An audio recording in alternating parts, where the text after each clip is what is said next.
All right, I wrapped up the first EQ on Lake Champlain with a 7th place finish. It was a great week, and I want to go over a little bit about what I was doing, some baits, and all that sort of fun stuff. So basically, first day, I was sitting in second place. I was 1 ounce off the lead. I had 23 and a half, I think, somewhere in there. Very good bag. And basically what I did is I started on a smallmouth spot that was kind of shallow, and I was throwing a chatterbait. And it was when I was catching one. Hang on one second, let me grab it. And on day one, this was the deal. This was a tungsten Elite Evo from Z-Man. This is the new color in bruised green pumpkin with a hot snake's razor shad on there. And this is what I caught, I think, 4 of the 5 I weighed in on day one. I'm pretty sure. Yeah, it was 4 of the 5. So I started off in the morning with this, caught them there, did some shallow stuff throwing around that chatterbait. That one actually out and bumped out deep for a little bit. Did a little scope and saw some fish throughout them. I just wasn't feeling it. It's not my preferred way to fish normally. If I can find a shallow pattern, I really, really like catching them that way. So that was kind of where I was leaning towards. So I went back to another stretch, kept throwing this guy, and caught a couple nice smallies that got me onto a decent little roll going. Then I went to another spot, and there was a guy sitting there. It was actually where I started the morning. Somebody was sitting there. So I tried to come back to that twice. And the second time I left, I was like, I gotta find something else. I had in the general area, I'd caught 1 4-pounder in practice that was a largemouth. And I was like, okay, let's go check that out. I'm kind of close to it. I might as well go see what's going on. And I'm throwing this guy and I'm reeling it. All of a sudden it just goes like, it felt like somebody cut your line or it just went slack. I was like, oh, I reel down there. Hook that thing. Biggest one, I caught it all week on Champlain. It comes up, it jumped once. I was fighting, I knew it was a monster. I finally scooped her up, throwing her in the live well, and it was a 5'11" largie, which that's a freak up there. I've caught one 5'13" in an FLW tour event years ago, one big bass with that. But so to have that fish really kind of got things really rolling at that point. So I fished a little bit more of that grass bed. I was like, I got to turn around. I went back to the other part of there, throw that back out there again, go, another one, another 5-pound largemouth. It was just unbelievable. Like to have those 2 bites like I did, really just kind of got everything set up, going in the right direction. And then I started fishing around the flat a little bit more. I caught another 5-pounder, this time smallmouth. That one was in a different section, but it was the second 5-pound smallmouth I've ever caught on Champlain. So that was really cool. And then I had a couple, I think they were big 3s. Maybe one was a low 4 to fill out that 23-pound bag. I had it all in the first hour or so. Or sorry, not hour. First, it was probably 11:30 or so, somewhere in that time frame, maybe 12. I had 3 hours. I went and kind of checked some stuff that I had in practice, was trying to see if anything had pulled up, fished some largemouth, trying to get another big bite. Nothing really ended up playing out that way. So it was kind of like, all right, we'll just kind of keep moving on. Day 2, went out, started on my smallmouth spot. And yeah, I pulled in there and just went to whacking on them. But day 2, the wind was blowing like crazy out of the north. So it pounded my spot. It was beating it up. First thing in the morning, I threw that chatterbait through there a little bit, didn't get bit. And then on end of day 1, I actually caught one of my fish on this. That's a Black Talon Custom Lures. What was that? That's a muscle hamster. That's, you can see it's gotten some use over the years. It's got some hook rash on it, and it catches them. So I caught one on day 1 with it. So day 2, I started throwing it pretty early, and I caught a 4 1/4 guy, boat flipped them in there. And then I caught, I think, one other one that didn't end up helping throughout the day. But that guy right there it was a really key bait for me. You'll hear more about it on day 3. So with that one, I had those fish in the boat to get started, but the wind was ripping. I didn't really have, you couldn't get around a lot. You couldn't keep traveling to really cover water because it was blowing so hard. But it was supposed to let up later in the day, so I had some plans on moving. But since it was blowing so hard, what I ended up doing was pulling out my old trusty Carolina rig. And this guy here, I was throwing a 3/4 ounce angler tungsten weight here. This guy, if you use the code BUCK20, it'll save you 20% off their website if you need to get any tungsten products. That one's actually half. It was a 3/4 on my other rod. I had two of these set up. So I had my that. I put a little bobber stop there right in front of the bead or in front of the swivel, so it saves your knot from getting all beat up in my swivel. And I did like a 3-foot leader. And to the end of that, that's where we went to our new Z-Man Fuzzy Bugs. And this guy right here, those fish just, they could not leave it alone. So I'd throw that out there. I'd be dragging it till it hit something. When I hit something on the bottom, whether it was wood, rock, something that just felt different down there, I would stop. And because this is a last tack, it would go whoop, float up there, getting it in their face, like there. And I would just let the wind blow it around the current that was naturally down there. Just keep moving that bait, and it would just all of a sudden go tink and reel down, set the hook, have a big one. And I caught 4 of the 5 I weighed on day 2 on this bait right here. I believe it's 1 3/4 inches. You can see the silicone jig skirt. It just gives it that real lifelike pulsing down there. It's a Hayabusa hook. It's a WRM 956 2.0. The 2.0 is the size you need to use to make that thing fit in there. Might even consider putting a 1.0 in there, but it did a really good job with how I was fishing it. And just to talk a little bit about the rod, if you were wondering, this is one of the rods I was using. It's actually the other one was one I was using more. It's over in the pile, but it was a Dobbins 744 Champion. I really like throwing a jig that I'm dragging on that bait, or a Carolina rig.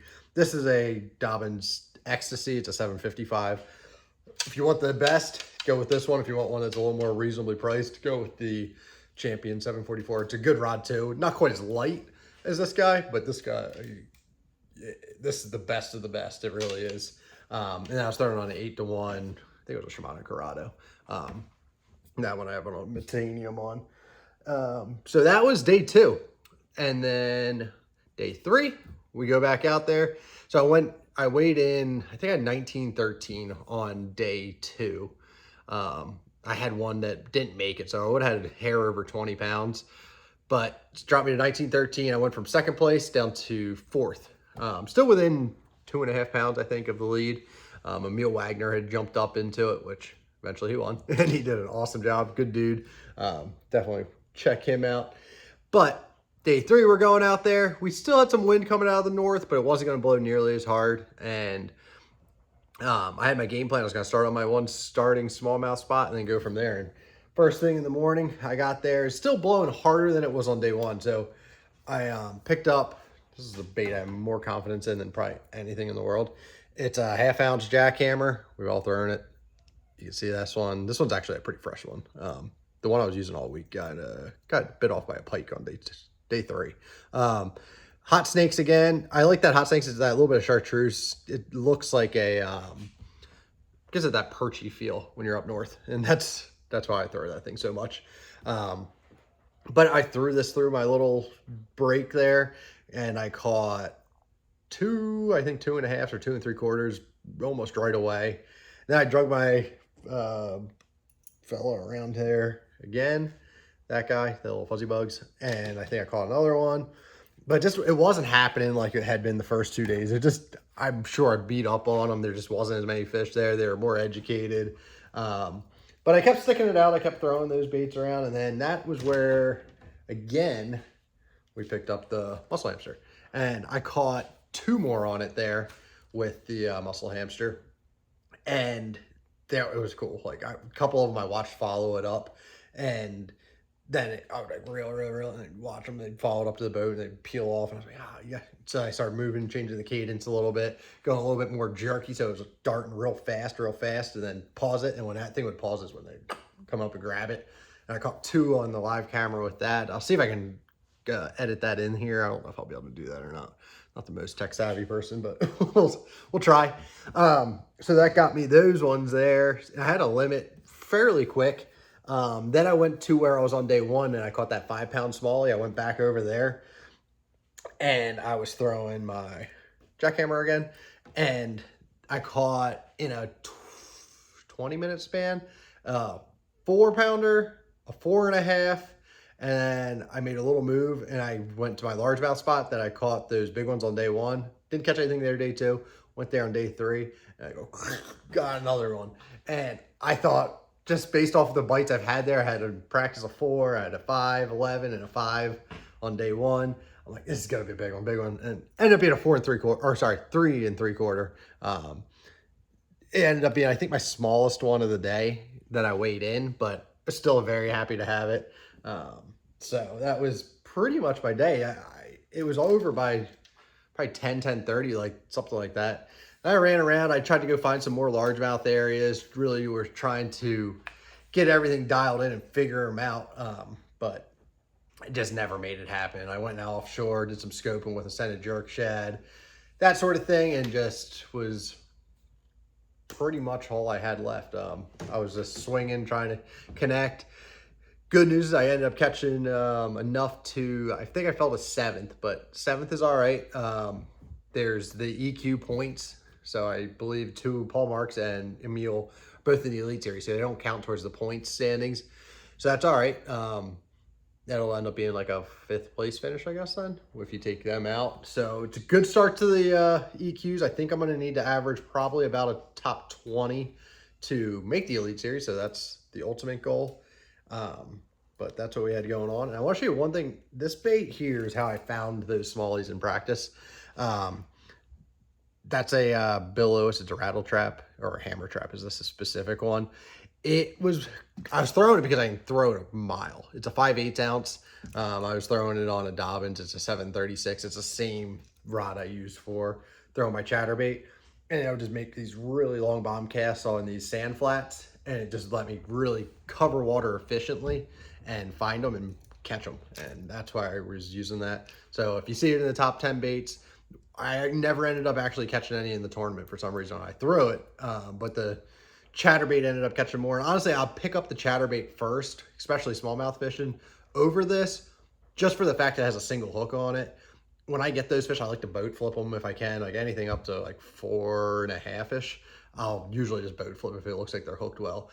With trebles, you got to start kind of worrying a little bit about that. So that was the main reason I didn't throw it as much in the tournament, because they would have eaten it. I know that. Like that guy right there, that I think it's called chrome blackback. That guy right there, it's been bit and chewed over the years, and it's one of my favorite baits, especially when I'm finding those smallmouth on big expansive flats that I don't know real well. I think that really covers everything. I really wasn't using my Lowrance Active Target 2 this week. Saw a couple fish on it. I, in practice, did a lot of the minnow deal offshore, and just, I didn't feel like that was how, me personally, I was going to have a good tournament. If I can lock a chatterbait in my hand, that's what I'm going to do, and that's what I like to do, and then make the adjustments off that. So that's what I did. I guess I got it. What's today? Monday. So today's Monday. I got I leave on Saturday morning early to head to Wheeler, start practice on Sunday. So less than a week.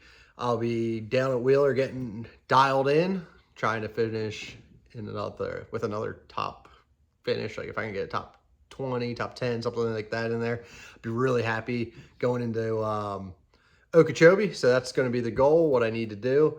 So I appreciate you watching. If you have any questions, put them in the comments below. Thanks for watching, and please subscribe. All right, we'll see you later.